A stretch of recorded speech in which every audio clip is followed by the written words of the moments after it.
ఖమ్మం జిల్లా కేంద్రంలోని ప్రభుత్వ ఆసుపత్రిలో పనిచేస్తున్న కార్మికులకు వేతనాలు ఇవ్వకుండా నిర్లక్ష్యం చేస్తున్న అధికారులపై కార్మికులతో కలిసి కార్మిక సంఘాలు ఐక్య ఆందోళనకు పిలుపునిచ్చారు. గత 3 నెలలుగా కడుపు మార్చుకొని విధులు నిర్వహిస్తున్నప్పటికీ కార్మికులకు వేతనాలు ఇవ్వకుండా ఇబ్బందులకు గురిచేయడం దుర్మార్గమని వారు ఫైర్ అయ్యారు.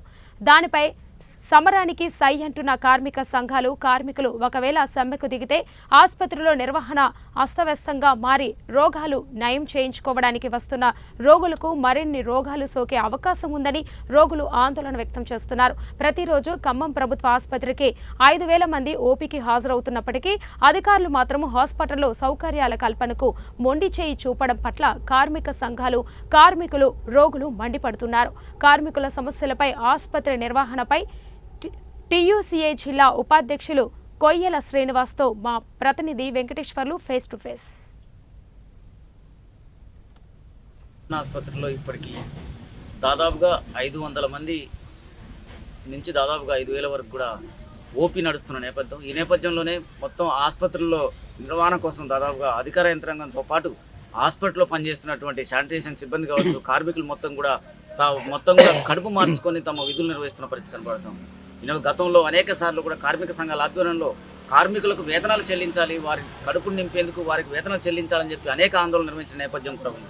కానీ ఇప్పటికి దాదాపుగా 259 మంది కార్మికులు ఆసుపత్రుల్లో విధులు నిర్వహిస్తూ మరి కడుపు మార్చుకొని విధులు నిర్వహిస్తున్నప్పుడు కూడా అధికారులు ఏమాత్రం చలనం కనిపించట్లేదు. దీని నేపథ్యంలో ఇప్పటి కార్మిక సంఘాలు కూడా సమరానికి సై అంటూ ఇవాళ ఐక్యాందోళన ఉద్యమానికి మరి శ్రీకారం చుట్టిన పరిస్థితి కనబడుతుంది. దీనికి సంబంధించి అసలు హాస్పిటల్లో ఎంతకాలం నుంచి వారికి వేతనాలు రావట్లేదు, వారి పరిస్థితి ఎట్లుంది అనేటువంటి విషయాల్ని మరి టీఈసీ అయితే జిల్లా ఉపాధ్యక్షులు మరి శ్రీనివాస్ గారు వారిని మరింత విషయాలు చెప్పండి. అప్పుడు కార్మికులకు ఎందుకు వేతనాలు రావట్లేదు, కార్మికులు ఎట్లా పనిచేస్తూ ఉన్నారు, అసలు హాస్పిటల్లో కడుపు మార్చుకొని పనిచేయడం అంటే చాలా దుర్మార్గం కనపడతా ఉంది. దీని మీద మీరు ఇప్పటికే అనేక సార్లు ఐక్యాందోళన నిర్వహించారు. దీనికి అసలు కార్మికుల నుంచి ఎటువంటి రెస్పాన్స్ వస్తుంది, కార్మికులు అసలు యాజమాన్యాలు కానీ లేదా అధికారులు కానీ ఏమంటున్నారు, దానికి ఎట్లా కార్మికుల పరిస్థితి ఎట్లున్నారు అంటే కార్మికులు పస్తులతో నుండి తన పనిని శుద్ధశుద్ధితో చేస్తున్నటువంటి పరిస్థితి ఉన్నది. ఎందుకంటే ఆదర్శ హాస్పిటల్గా ఖమ్మం జిల్లా ప్రధాన హాస్పిటల్గా అవార్డు వచ్చినటువంటి స్థితి ఉంది. అంటే అవార్డు వచ్చిందంటేనే కార్మికులు శుద్ధశుద్ధితోనే తన నిధులని నిర్వహిస్తున్నటువంటి కార్మికుల పట్ల రాష్ట్ర ప్రభుత్వం కానీ ఇక్కడ ఉన్నటువంటి సూపరింటెండెంట్ గారు కానీ కలెక్టర్ కానీ చాలా నిర్లక్ష్యంగా వ్యవహరిస్తున్నటువంటి పరిస్థితి ఉంది. అందరూ కూడా 259 మందిలో అందరూ ఎస్సీ ఎస్టీ బీసీ దళిత మైనార్టీ వర్గాలకు సంబంధించిన వాళ్ళే ఆ పనిలో ఉన్నటువంటి పరిస్థితి ఉన్నది. వాళ్ళందరూ కూడా గ్రామీణ ప్రాంతాల నుండి బ్రతకడానికి ఖమ్మం నగరంలోని అద్దె ఇంట్లో ఉండి నిధులు నిర్వహిస్తున్నటువంటి కార్మికులు వాళ్ళకి గత 3 నెలల నుండి జీతాలు రాకపోవడం వల్ల కనీసం తినడానికి తిండి లేక ఏదైతే హాస్పిటల్లోనే పేషెంట్లకు సత్యసాయి వాళ్ళ స్వచ్ఛంద సంస్థలు ఏదైతే ఉచిత భోజనం పెడుతున్నారో ఆ ఉచిత భోజనం చేసుకుంటూ పిల్లలకు తీసుకొని ఇంటికి వెళ్ళి మళ్ళీ వచ్చి హాస్పిటల్లో శుభ్రంగా పనిచేస్తున్నటువంటి పారిశుద్ధ్య కార్మికులు కానీ పేషెంట్ కేర్ కానీ లేదా సెక్యూరిటీ గార్డ్ కానీ గార్డెన్ సెక్షన్లో పనిచేసే కార్మికులు కూడా పస్తులుండైనా హాస్పిటల్ కానీ పేషెంట్లకు కానీ వాళ్ళకు నిధులు నిర్వహిస్తున్న పరిస్థితి ఉన్నది.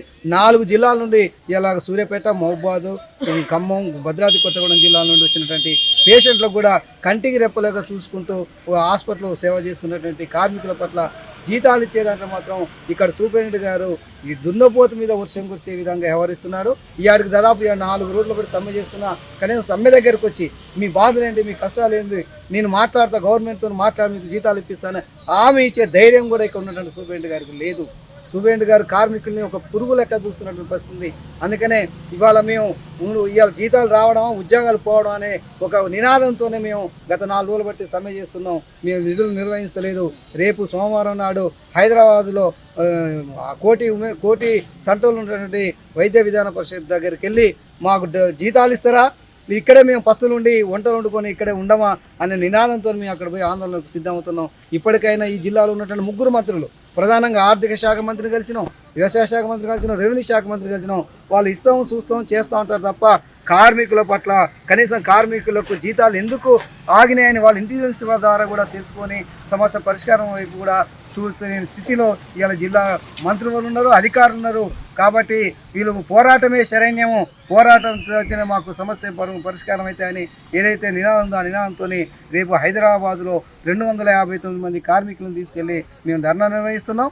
ఇప్పటికైనా అధికారులు కళ్ళు తెరిచి 3 నెలల పెండింగ్ ఉన్న వేతనాలను తక్షణమే మంజూరు చేయాలని టీయూసీఐ ఖమ్మం జిల్లా కమిటీగా మేము డిమాండ్ చేస్తున్నాం. ఆసుపత్రిలో పనిచేస్తున్నటువంటి కార్మికులు ఎవరైతే ఉన్నారో ఆ కార్మికుల కడుపులు నింపేందుకు కార్మిక సంఘాల్లో ఆందోళనకు శ్రీకారం చుట్టాయి. మరి భవిష్యత్తులో అధికారులు కనుక ఇదే పద్ధతిలో నిర్లక్ష్యంగా వ్యవహరించగలిగితే చలో హైదరాబాద్ కార్యక్రమం నిర్వహించి అవసరమైతే అక్కడ విధాన పరిషత్ ముందు వంటవార్పు కార్యక్రమాన్ని కూడా నిర్వహించి భవిష్యత్తులో కూడా అన్ని కార్మిక సంఘాలతో ఐక్యంగా కార్మికుల పక్షాన్ని నిలబడి ఉద్యమం నిర్వహించడానికి తాము సిద్ధంగా ఉన్నామని చెప్పి కార్మిక నేతలు చెప్తా ఉన్నారు.